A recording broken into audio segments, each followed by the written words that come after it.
Welcome to Diagnosing Health Care, a podcast featuring thought-provoking conversations about the latest legal, policy, and regulatory issues in healthcare.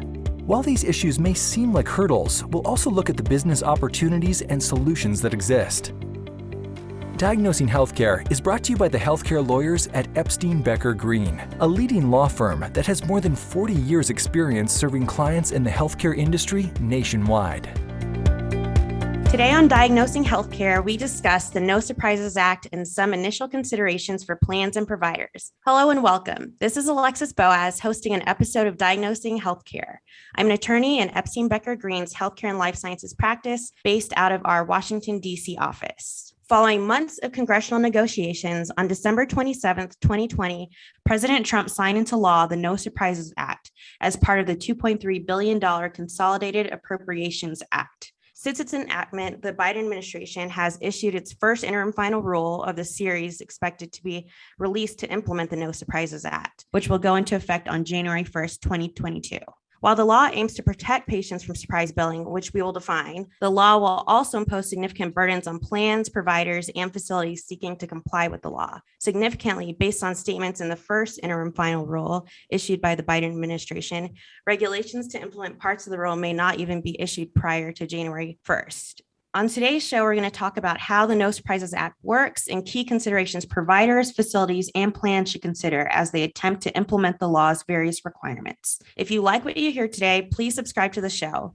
Diagnosing Healthcare is available wherever you get your podcasts. Today, Helaine Fingold and Bob Hearn are joining our discussion. Helaine Fingold is a member of Epstein Becker Green in the Baltimore office. She's had previous experience within the Centers for Medicare and Medicaid Services. In addition to advising on many other federal and state health regulatory and managed care issues, Helaine has been spending a great deal of time delving into the No Surprises Act to help clients understand and comply with requirements of the No Surprises Act. Bob Hearn, a member of Epstein Becker Green in the St. Petersburg office in Florida, is also joining us. He has a wealth of knowledge and years of experience advising in the clinical laboratory space, and he's similarly done some deep dives into the No Surprises Act to advise clinical labs with complying with the new law. Welcome, and thank you both for joining. Thanks, Alexis. Appreciate it. Yeah, thanks so much, Alexis. Thanks, Bob. Thanks, Helaine. I'll go ahead and start us off by giving an overview of the No Surprises Act, or the NSA as we'll refer to it today. The NSA addresses balance billing from the federal level under certain circumstances. Balance billing occurs when an out-of-network provider or facility bills a patient above the cost-sharing amount the patient owes after receiving payment from the patient's plan. The NSA provides protection from balance billing when a covered patient is not able to choose an in-network provider or facility. So we'll refer to these balance billing scenarios as surprise billing.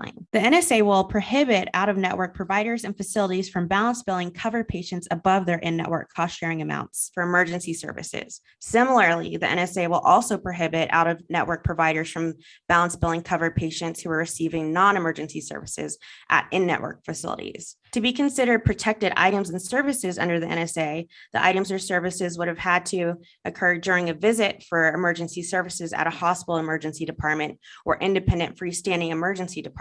Or for non-emergency services, the services or items must have been furnished during a visit to an in-network facility. Under the NSA, affected facilities are limited to hospitals, hospital outpatient departments, critical access hospitals, and ambulatory surgical centers. Therefore, if the service did not occur at one of those facilities, the NSA does not apply to that situation. Interestingly, urgent care centers may be considered to be an independent freestanding emergency department for the emergency services balance billing prohibition, depending on state licensing laws. The administration sought out comments on whether urgent care centers should be considered facilities for the NSA's non-emergency balance billing prohibition. If this situation triggers the balance billing prohibitions, the NSA provides a methodology to determine the covered patient's cost-sharing amount, then removes the patient from the payment interaction between the out-of-network provider or facility and the plan. The NSA also provides the process to determine the payment rate for out-of-network services, called the out-of-network rate, which is now addressed between the out-of-network provider or facility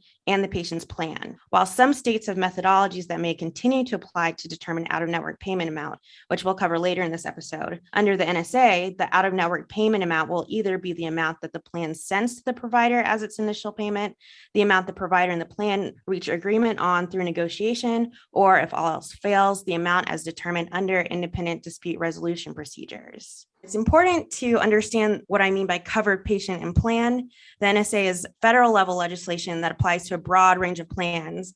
This includes group health plans, including fully insured, self-insured, and combinations of both, individual health insurance coverage, that's both in the individual marketplace or outside of the exchange, and that also includes student health coverage. It includes grandfathered health plans, grandmothered or transitional plans, and private employment-based group health plans subject to ERISA, and also church plans and federal employees' health benefit plans. The NSA's scope of applicability to plans is significant because, as I mentioned before, many states have enacted their own state-level laws that address balance billing and surprise billing in some capacity. The Commonwealth Fund estimated that 18 states have comprehensive surprise billing laws that are similar to the No Surprises Act. However, these comprehensive state laws and even the other state laws that partially address balance or surprise billing vary significantly.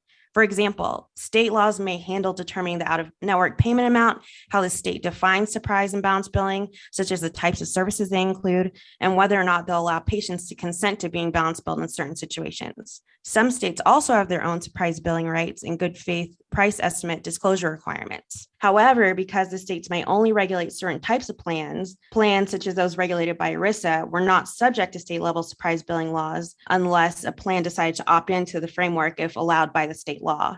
Therefore, the NSA applies its balance and surprise billing protections much more broadly than state level laws. And while the NSA might seem like it would streamline all these varying state laws, the NSA actually specifically defers to state level laws to determine the out-of-network payment amount and the covered patient's cost-sharing amount if certain requirements are met. And further, the first interim final rule promulgated pursuant to the NSA confirmed that the federal law is meant to supplement and not override state level laws. Therefore, even other components of state level laws addressing surprise billing or disclosure requirements, which we'll discuss in a bit, might apply in addition to the NSA requirements if they are as stringent as the NSA and don't interfere with implementing the NSA. Helaine, would you care to talk a bit about how providers, facilities, and plans might determine whether or not a state law would apply to determine the out-of-network payment amount? Sure. Thanks, Alexis. So first, I guess when you're thinking about how state law interacts with the NSA or vice versa, you got to think about it. It's about sort of two pieces. The one piece, as you're referencing the specified state law analysis, is where the law explicitly defers to state laws to determine where they exist. And we're going to talk about that, to determine the out-of-network payment amount and the process for setting that. The other is the traditional preemption analysis, where there's nothing explicit in the law. And these are for things that are not related to the payment amount. So like disclosure requirements, where you're looking to see whether the state law prevents the application of the federal law, in which case it would be preempted. Otherwise, they would apply together. So perhaps they're just a little different as long as the state law doesn't prohibit or prevent the federal law from applying. But with respect to the payment amounts, what the federal law looks to is whether the state law has a definition, has a process for determining the total amount that should be paid to the non-participating provider by the plan or insurer. So you got to make sure that the state law applies to the type of service, that it applies to the type of plan that's involved, and it actually has a mechanism in the law to determine what that amount should be. The Department of Labor, Department of Treasury, and HHS that drafted the relevant rules and will draft additional rules to implement the No Surprises Act said that there are 14 states that they've determined have a specified state law, that they have a method for determining payment for emergency or non-emergency services. Great. Thanks, Helaine. Could you also give an overview of how a covered patient's cost sharing amount is calculated under the NSA versus state law in that similar analysis? It's kind of a similar process. It is looking at what's called the recognized amount. So you're using the cost sharing as it would be applying for an in-network service, but you're calculating it on the recognized amount. So let's say you have a 10% cost sharing requirement. You'd find out what the recognized amount is, and then that the individual's cost sharing would be 10% of that amount. And the recognized amount, it looks at one of three amounts, depending on each state. So you want to look to the state. Does the state have what's called an all-payer model agreement? Those are the kind of Social Security Act, Section 1115 waiver programs. There's really right now only 3 states that have those programs. Maryland's is the most comprehensive, but Vermont and Pennsylvania also have all payer models. So if a state has that model and the type of service involved is under that model, then the model defines what the recognized amount would be, and that would be what you use to calculate cost sharing. If the state doesn't have an all model payer agreement, they may have a state law. So again, a state law that has a surprise billing law that would define, if it defines how to address how to reach that payment amount, then that would apply. Those are at the state level. If the state has neither the all payer model agreement or the state law, then you're relying on what the No Surprises Act puts into place. And that is the qualifying payment amount, or QPA, which is effectively the lesser of the market-based median in-network rate, or the contracted rate. So the plan is looking to its contracted rates with other providers of that type, and it's the median, and it's generally tied to the 2019 rates. There's some more detail in the law and regulations on, what to do if the plan wasn't in existence in 2019, or, things get updated post 2019, but effectively it is the market-based median amount. And you're calculating the cost sharing based on those amounts. Great. Thanks, Helaine. And what types of information do plans and out-of-network providers or facilities need to communicate to address the cost sharing? To communicate to each other, it's a bit difficult because there's still a lot of pieces that seem to be not in place at this point, even though the law and regs are supposed to take effect not too long from now, January 1st, 2022. But what happens is when a patient sees an out-of-network provider, the out-of-network provider is supposed to reach out to the plan to let them know that they're treating the patient out of network, and to provide information about what services are being provided down to the diagnosis codes. That information, again, is a little challenging because there's really no mechanism to kind of connect. There's no phone line exactly, or internet line between the non-participating provider and the plan. So it's a little unclear how those are going to get communicated, but that gives the plan the information to know what to pay, and also to tell the out-of-network provider, and what they're required to do is to tell them what that qualifying payment amount is. So then the provider can know what they can bill for the cost sharing, because that's what the limitation is. It tells the provider, the out-of-network provider or facility, that they can't charge the patient more than what that patient would have paid on an in-network basis. But if they're not part of the network, there's really no way for that non-participating provider or facility to know what that in-network cost sharing would be. So there's got to be some back and forth there of that information, just to facilitate the cost sharing amount, and then, to move on to the payment issues. Thanks, Helaine. That's very helpful. It'll definitely be an area where stakeholders need to keep in mind as they work on compliance, especially with the state law issues.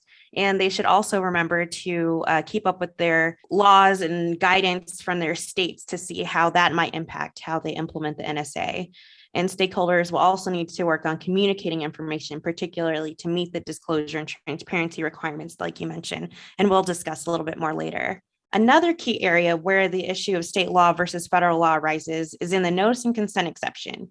Under the NSA, out-of-network providers and facilities may balance bill patients that consent to being balance billed if the patient provides their consent after certain notice requirements are met. This option would be available for certain post-stabilization services following protected emergency services, and it would also apply in circumstances where a covered patient is receiving non-emergency services.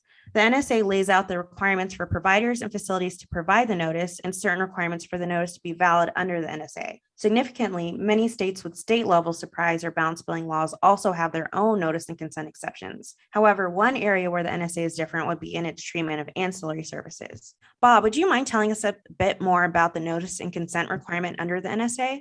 Of course, Alexis. So As you just mentioned, the notice and consent provision of the NSA provides a process by which out-of-network providers can ultimately balance bill patients of an in-network facility for out-of-network cost-sharing obligations where that would otherwise be prohibited. The notice and consent exception applies in the context, as you also mentioned, of certain post-stabilization care and non-emergency services. So typically what we're talking about are covered services providing during a hospital visit to a patient that is in network for the hospital, but out of network for the subject provider. No surprise, excuse the pun, the notice and consent exception to the surprise billing restrictions do not apply to emergency care. The notice and consent concept is a simple one that be familiar to most lawyers. If an in-network facility or an out-of-network provider, A, tells the patient that he or she will receive services from an out-of-network provider during a visit, and B, what that patient's out-of-pocket costs may be, and C, the patient waives the balance billing protections of the NSA, the out-of-network provider can balance bill the patient for out-of-network cost-sharing amounts not paid by the patient's plan. In other words, it's just an opt-out for the general balance billing restrictions of the NSA. For the notice and consent to be effective, it must be on a form specified by HHS. So there's a form that's been promulgated and published as part of the IFR. That form notice and consent contains all the elements required by law and agency rule, but the form does have to be tailored to include information specific to the relevant provider facility, relevant patient, and contemplated items of service. The IFR also allows multiple out-of-network providers to issue a single joint notice, so long as the content comports with the rules relative to each provider and the services they anticipate providing. The interim rule further explains that the notice must be provided with the consent, and together these documents must be presented to the patient physically separate from other documents. In other words, they can't be buried in other hospital admission documents and the like. The notice must be provided within the required time frame, either on paper or electronically, at the patient's discretion. The timing of the notice and request for consent largely depends on whether the services at issue are scheduled in advance or provided sort of impromptu during the visit. For same-day out-of-network services, the notice and consent documents must be given to the patient no less than 3 hours before the service is provided to avoid a situation of duress. That's the shortest time frame that comes into play. An in-network facility may provide the notice on behalf of an out-of-network provider, but if the resulting consent form is flawed or the process is not compliant with the law, the waiver and protections under the No Surprises Act will not be lifted and the consent will not be effective. So for out-of-network providers, if you're going to rely on an in-network facility to get the notice and consent for you, that's a risk you need to be aware of. The notice must include a good faith estimate of the amount the provider or facility may charge the patient for the expected services. It is an estimate. Absolute precision is not required, but the form should supply a reasonably accurate estimate of the patient's total payment responsibility and should include any items or services the provider or the facility reasonably expects to provide in conjunction with the contemplated care of the patient. The good faith estimate requirement also applies to out-of-network emergency facilities that want to balance bill patients for out-of-network rates for services provided during post-stabilization care. There are a few exceptions to the notice and consent carve-out. So in other words, there are instances in which an out-of-network provider cannot escape the regulatory net of the NSA through the notice and consent process. And those are where notice is received from an individual, but consent is either not given or is revoked. As I just mentioned a minute ago, the notice and consent process doesn't apply during emergency services, I think for reasons that are very understandable. Most people that are getting emergency care simply are not positioned to give informed consent. The exception is not as broadly applicable to post-stabilization services as it is to other types of care. So you have to be careful and look at the conditions and restrictions in that context. Air ambulance services have their own rules. And for this process and the general notice and consent processes that are outlined in the Act don't necessarily apply. Items or services that are furnished as a result of unforeseen urgent medical needs that arise at a time an item or service is furnished for which notice and consent was received are also accepted. In other words, if out-of-network care expands and there's been notice and consent given for the initial care, it may not necessarily apply to the expanded care. And finally, and maybe most importantly, the notice and consent exceptions of the NSA don't apply to ancillary services, as Alexis just mentioned a second ago. And those include anesthesiology, pathology, radiology, and neonatology, whether they're provided by the neonatology services are provided by a physician or non-physician practitioner. There is an exception to the exception to the exception for clinical labs that we'll talk about in just a minute. But that's basically the rundown on the notice and consent provision of the Act. Thanks, Bob. Could you explain a bit more about how the NSA handles ancillary services and how providers of ancillary services might be impacted by the NSA? So the NSA defines ancillary services as care related to emergency medicine, anesthesiology, pathology, radiology, and neonatology provided by assistant surgeons, hospitalists, and intensivists, as well as other forms of diagnostic services, including radiology and clinical laboratory services. As we just discussed, one of the most significant features of the NSA as it applies to ancillary services is that as a group, ancillary service providers are not eligible to use the notice and consent provision to exclude themselves from the Act's balance billing prohibitions. The exception to the exception here, which I just mentioned a minute ago, is that laboratory services that are ultimately designated as advanced diagnostic lab tests are subject to notice and consent exception. In other words, there's going to be this narrow field of laboratory testing that may be subject to the notice and consent process.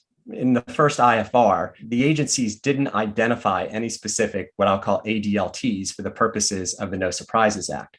They noted that they could be identified by further rulemaking. So the lab industry and trade organizations and legislative affair groups are really on this issue, I think, and doing a lot of thinking about what, if any, tests can be fairly designated as ADLTs and ultimately be subject to the notice and consent provisions.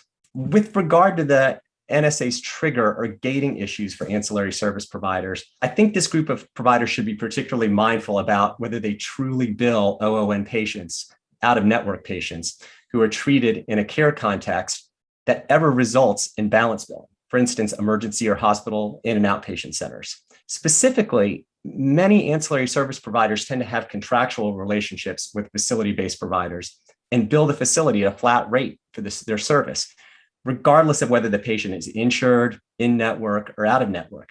The facility then bills the insurer or plan, the patient's insurer plan, and the ancillary service provider has no recourse relative to the patient. In other words, this is just sort of DRG style billing for a lot of ancillary service providers. If an ancillary service provider falls in that bucket, then they should look closely at the need to comply with various provisions of the Act and the interim final rule, because they're not in a position ever to balance bill. And the preamble to the IFR makes it pretty clear that, in my view, they don't have to comply with the other provisions of the NSA. So I think the gating issues are really important for ancillary service providers to analyze and really think hard about whether they're ultimately going to be in a position to ever balance bill a patient in the facility. Thanks, Bob. Those are a lot of factors ancillary providers will need to consider when they implement the NSA. So thank you for going through that. Let's turn to talk a bit about disclosure and transparency requirements, which we briefly mentioned earlier. As the NSA and its regulations currently stand, even if a provider does not trigger the NSA balance billing prohibitions, they may still be subject to the NSA's disclosure and transparency requirements. The NSA also imposes disclosure and transparency requirements on plans. But let's start off with providers. Bob, could you discuss some of the disclosure requirements the NSA imposes on providers and some of the issues you foresee that might impact stakeholders in meeting those requirements? Sure. And this is a great segue from where we just left off on the topic of gating issues for ancillary service providers. There are two basic forms of disclosures under the NSA: disclosures to patients regarding their rights under the NSA to not be balance billed, and then the good faith estimate disclosure that must be given to patients when they schedule a covered service or when they ask for a good faith estimate. The two broad categories of disclosure come in different forms. There's a public disclosure first. Plans, insurers, providers, and facilities must post a publicly available notice about the NSA's patient protections and balance billing requirements on their website. And insurers must also include this disclosure on every explanation of benefits form for items or services that fall under the NSA. Then there's a patient-specific or patient-level disclosure. This notice must be received no later than the time when the provider or facility asks for payment, including cost sharing, or submits a claim. But can also be given in conjunction with good faith estimate where a service is scheduled, which we'll talk about in just a minute. The one-page double-sided notice must specify how to contact the appropriate state or federal agency if a patient believes a provider or facility has violated the NSA. It can be provided in person, by mail, or by email. Providers and facilities must also prominently display this information in a publicly accessible location, as I just mentioned a minute ago, such as where patients schedule care, check in, or pay bills. As with the notice in the notice and consent process, this requirement is satisfied for providers if their facility in which the care is provided agrees to give this information to the patient consistent with the NSA and its rules. The interim final rule stipulates the substantive requirements of the notice. And like the notice and consent disclosure, there's a form model disclosure in the rule. The last issue of importance here is that the NSA patient-specific notice must also include any applicable state disclosures that vary from the NSA, including how to make state-level complaints as available. Finally, when a patient schedules a service with a provider or facility, the NSA requires the provider to obtain information about any insurance the patient may have, and, if insured, give the insurer a good faith estimate of the expected services to be performed. The timing of the disclosure is controlled by the statute and is set relative to how far out the service is scheduled from the date that it's actually provided or scheduled to be provided. If the patient's uninsured, the provider or facility must supply the good faith estimate notice to the patient. Again, the triggers for this disclosure are A, a scheduled appointment, or B, a patient request. HHS has announced, and this is significant, I think, has announced an enforcement moratorium on the GFE, good faith estimate requirement, as it applies to insured but not uninsured patients, and for good reason. The first IFR has not fleshed out the NSA's good faith estimate requirements, and it suffers from various ambiguities, including who it's actually subject to, as healthcare provider and healthcare facility are not defined in the rule, except with regard to health insurers and plans. So in my view, there's still some pretty significant threshold or gating issues that need to be clarified in one of the upcoming IFRs. But for now, HHS is planning on holding off on enforcing the good faith estimate disclosure rules. Thanks, Bob. And Helaine, given your work with a lot of plans, could you also give us an overview of the plan disclosure and transparency requirements? Sure, happy to do that. Similar to what Bob just walked through, there's a general notice disclosure that talks about what are the NSA protections, what other state laws apply here, and how to contact state and federal agencies, that would address these issues. And the model notice that Bob references is applicable and usable by both the plans and issuers, as well as the facilities and providers. Other disclosure requirements that are in the NSA include certain information that plans are required to put on their insurance cards regarding in-network and out-of-network deductible and maximum out-of-pocket limitations, though I'll note that CMS has not yet issued regulations on that and has indicated that they will not likely issue regulations on that until after the effective date of January 1, 2022. However, they have indicated that they are expecting people to comply with the requirement using their good faith interpretation of what the law says. So they're not giving you any regulatory implementation details, but you should use your best interpretation of what the law says. So that's something we're definitely working with clients to clarify what they can and cannot do on that. Also required, other disclosure requirements are provision of price comparison tools, both like online as well as numbers where people can call for information about participating providers and price comparisons.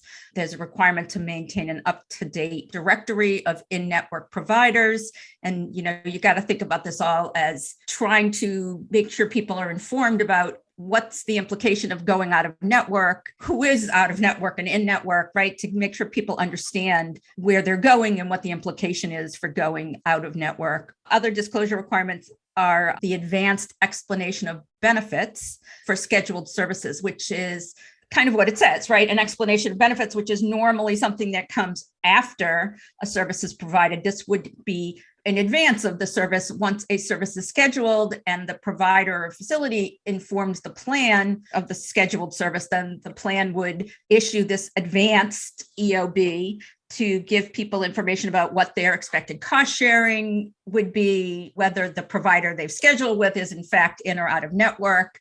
Importantly, significantly, this is another area where CMS is deferring implementation of the advanced EOB. Unlike the requirement for the disclosure on the identification cards, the advanced EOB, they're saying there's provisions, there's factors that are needed that have not yet been put in place. So, for example, the advanced EOB would require kind of a new transaction set, right? Because the currently approved transactions, the HIPAA transactions, don't include information sent in advance. There's some things that apply for like prior authorization, but this is not quite that. So there's definitely some behind the scenes implementing pieces that need to be done before the advanced EOB is implemented. And so again, the departments have deferred the need to comply with that for the time being. Great. Thanks, Helaine. Could you also discuss some of the issues you foresee for plans attempting to meet the disclosure and transparency requirements? And as you mentioned, the Biden administration has issued some guidance a few weeks ago addressing some of these issues, including the advanced explanation of benefits. So if you could discuss those a bit, that would be great. We just talked about several of those, that the advanced EOB is deferred, that as Bob was referencing, some of the information about the good faith estimate was also deferred. The implementation was deferred.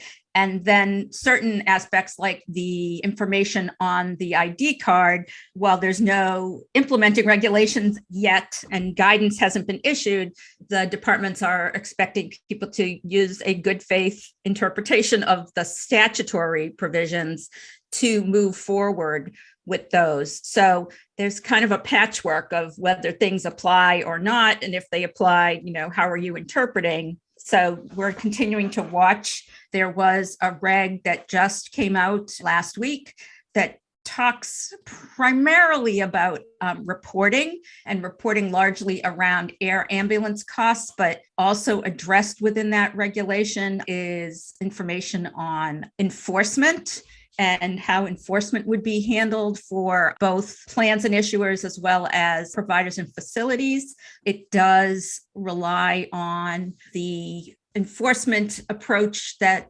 originated under the HIPAA laws and is the approach used for the ACA, where the states are the primary enforcers of these provisions, and the feds would only step in where the states have failed to act. Those regs have never been really fleshed out, but the new regulation, the new proposed rule that just came out last week, does give a little bit more meat to how does the administration kind of determine that a state is not significantly or substantially enforcing, and does provide a process for the feds to kind of alert the state and make some kind of declaration that they're going to enforce. It's interesting reading for those of us with that nerdy public policy interest. So I'm sure you can enjoy. Thanks, Helaine. I think it's important to note that the NSA included specific deadlines by which the Biden administration would be required to issue regulations or guidance on certain provisions of the NSA. The first interim final rule was released to the public on the first deadline, July 1st. And right now, there's another interim final rule being reviewed by OMB at the Office of Management and Budget at the White House, which looks like it'll be issued in October. As Helaine mentioned, regulation addressing the law came out last week. And the NSA also set an October deadline, a deadline for 1 year post enactment to address the independent dispute resolution process, and a January 1st deadline for the patient provider dispute resolution process, which would allow patients not otherwise subject to the NSA, such as uninsured patients, to initiate dispute resolution with providers if the costs significantly exceed the provider's pre-service good faith estimate. Notably, there are also a few provisions that do not have strict regulatory deadlines. And as Bob and Helaine had mentioned, the first IFR noted that the administration may not even finish releasing certain regulations, such as certain plan transparency requirements, until after the NSA goes into effect on January 1st. So Helaine and Bob, thank you again for your insight on this podcast first sweep over the NSA. Some key takeaways we discussed were the issues of preemption and running through the specified state law analysis to determine the out-of-network payment amount, and also to calculate the recognized amount for cost sharing. And so that will take into account whether or not the state has an all-payer agreement, whether or not the state has a specified state law that would apply to the plan, provider, types of service, and meets the other requirements for the law to apply, or whether or not the state will defer to and use the NSA process, both for cost sharing and also to determine the out-of-network payment amount. We discussed the notice and consent exception and some of the challenges ancillary services providers might face. And we also discussed the disclosure and transparency requirements. So to bring this podcast to a close, I'll ask each of you a final question. Bob, what are the three most important points you believe providers and facilities should consider when implementing the NSA?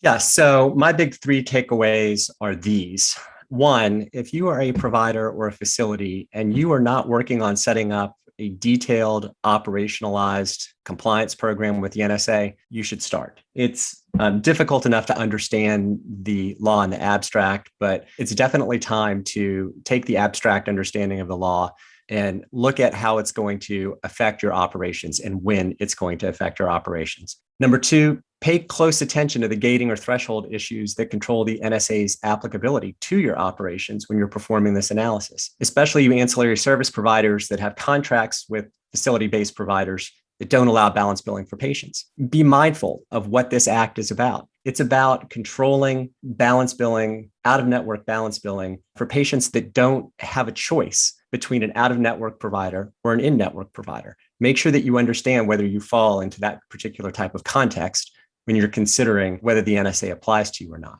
And three, start thinking about how you're going to get the information you need as a provider or facility to determine the amount you can actually bill a patient that is out of network for you for his or her services, especially those of you who are situated like reference labs, that is off-site of a hospital or other facility at which a visit occurs, and you're reliant on information that's given to you exclusively by the ordering provider. How are you going to figure out whether the person was provided care in the context of a statutorily or regulatorily defined visit? Typically, you don't get that kind of information that allows you to understand whether a service was provided in the context of emergency medicine or whether it was provided in an in-network facility during a visit. So figure out how you're going to learn what you need to know about the services that you provide to make the determination of whether you're subject to the NSA or not with regard to a particular case. Those are my big three takeaways. Thanks, Bob. And Helaine, what are the three most important points you believe plans should consider when implementing the NSA? Thanks, Alexis. So, similar to Bob, I think is really you need to be doing something. You can't sit and wait for all of the pieces to fall into place because, regs have come out, but there are still more regulations coming. There's certainly going to be guidance coming. So you need to start moving forward, but you need to stay flexible because you got to recognize that this is going to be a process. The whole thing, it's going to be an ongoing, moving forward process where you need to just be watching, and we're certainly watching. Start to analyze where you sit, where are most of your enrollees. So what states are you generally operating in? So you can start to assess whether the state has a specified state law that would apply in certain circumstances or not. So really to kind of sketch out what the world is going to look like for purposes of these laws and really start to analyze what rules will apply. And we're doing this with a number of clients right now. Finally, I think you need to start looking at your contracted rates and have a sense of your qualifying payment amounts. What are your median contracted rates in various sectors? Because that's how they're separating them out, and have a sense of that, because as a plan, you need to really think about what your approach is going to be. If you have an out-of-network bill for a certain kind of service, how much you have to essentially make the first volley. You send what is the initial payment amount. It's not a defined amount. So you have the flexibility to make that payment amount at your median. If that's in fact how you want to approach it, you can pay less than what your median contracted rate is, recognizing that that could drive providers to pursue negotiation or the independent dispute resolution process. You may choose to pay a little above your median contracted rate because you want to avoid trying to not push people into the negotiation or IDR process. I mean, you really have to start strategizing how you would approach this before you get there, because there's really not going to be a lot of time for you to be thinking about this or discussing this among various interested parties once everything starts, because there are time constraints. Once you get notice of a service is being provided, you send out the initial payment. There's just almost like 30-day turnarounds for each step along the way. So definitely need to begin that process now, and just keep in mind and keep your eyes open for the additional regs and guidance. Thanks again, Bob and Helaine, and thanks to the listeners for tuning in to this episode of Diagnosing Health Care. If you found this episode interesting, please look out for additional coverage on the NSA from Epstein Becker Green. And to hear more on interesting healthcare topics, or if you enjoyed today's podcast, please subscribe to the show. Diagnosing Healthcare is available wherever you get your podcasts. Again, this is Alexis Boaz, and I've been your host today. We look forward to you joining us again for Diagnosing Healthcare. Thank you for listening to Diagnosing Healthcare. For show notes on today's episode, additional episodes, and more insights on trending issues in healthcare, please visit diagnosinghealthcare.com and be sure to subscribe on your preferred platform.